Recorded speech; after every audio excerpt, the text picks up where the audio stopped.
Alright, so I found where the water's been coming through in this F-150 to get to the computer. The seam sealer was never really seam sealer. It's all failed, it's sticky. It looks like some kind of mastic somebody put down in there.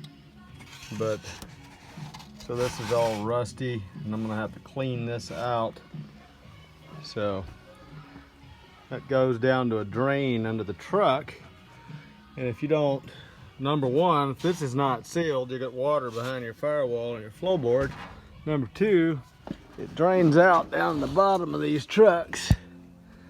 Down here, you got this piece of rubber. It sits up in here. And it's like a little, it's kind of plugged up on purpose. You need to clean these things, and you'd have to take this panel out underneath your front wheel once in a while. Get inside there, clean all that out. And then of course this part of the truck will rust out. So it's like you had to get down, clean inside of all this stuff once in a while.